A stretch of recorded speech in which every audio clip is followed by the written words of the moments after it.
All right, the graph of f prime is shown. Which of the following could be the graph of the function f itself? Pause the video and give it a try.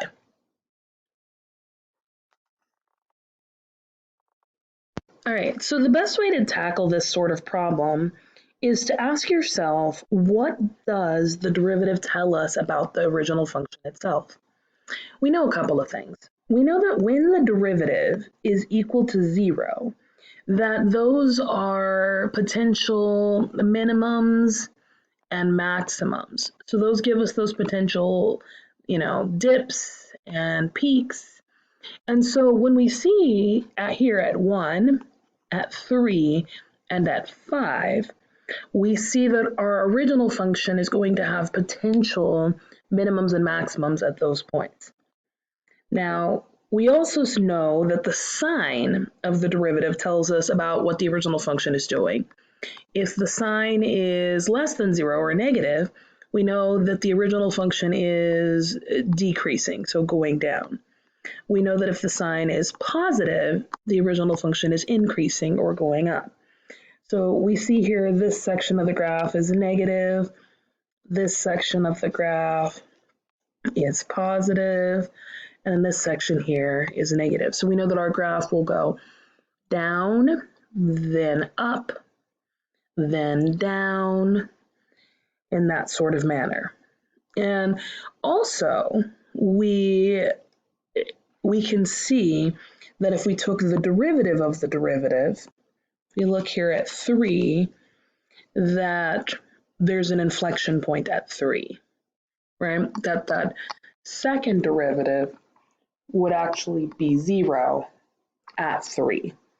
So we're looking for an inflection point at x equals 3. Now, if you look, you'll actually notice that all of them have that. Well, not B, and not D necessarily, but let's take a look. So we know it goes down from 0 to 1, so A definitely satisfies that. C also satisfies that, and D does not. We can see that it goes increasing from 1 to 5 with an inflection point at 3. So we see here that we are increasing here, here, and here with an inflection point at 3. Also, we see that it's happening on A, right? Increasing with an inflection point. Now, the question is, what is the major difference between A and C? Well, when you look, you'll notice that on C, there's these gaps. Now,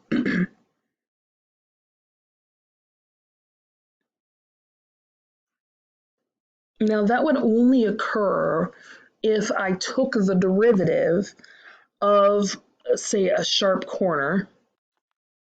But the problem with that idea here is we're not finding the derivative. We're finding the original function. So I think this one's a trick. And if we were to try to find the derivative at those open points there, that would create an issue for us. It wouldn't be differentiable because it's not continuous. So our answer must be A. All right, so we are skipping a section right now. We're jumping into our optimization lessons. We will jump backwards when I return. Let's take a look at our first optimization problem. So we have a farmer and he has 2,400 feet of fencing. He wants to fence off a rectangular field that borders a straight river. So we've got a river. Remember I said before about word problems, pictures are our friend, and we are going to fence all the sides except for the river. He needs no fence along the river. What are the dimensions of the field that has the largest area? Okay, so we're going to let this side be X and this side be Y.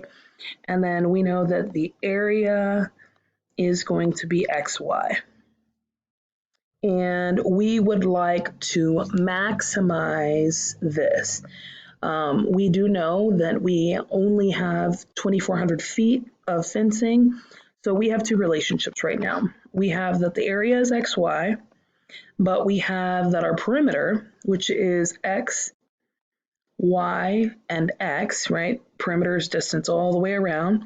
So our perimeter is X plus Y plus X, and has to total that 2,400 feet according to the problem. So we know that 2x plus y is 2,400. So what we're going to do is we're going to take this information and we're going to plug it into our area function, which is the one we are trying to optimize. So we see that y is 2,400 minus 2x. And then what we're going to do is a little algebra. And we're actually going to take this function and this expression, and we're going to substitute it into the other one for y.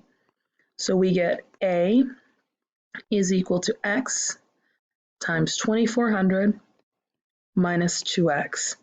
So a is equal to 2,400x minus 2x squared.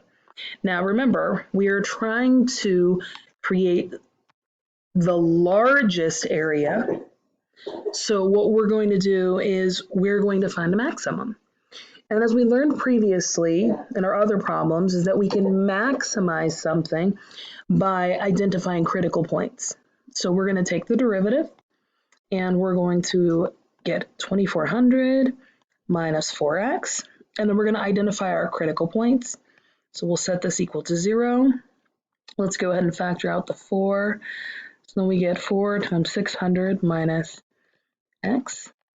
And we can see that this x equals 600 will be one of our critical points. Now, it's important that we test around that. So we'll test that 600 feet. And then we will test our derivative by plugging in a value less than 600 and one greater than 600. So starting with one that is less than 600, say 500, we plug that in. We get 4 times 600 minus 500. 600 minus 500 is 100. So that's positive.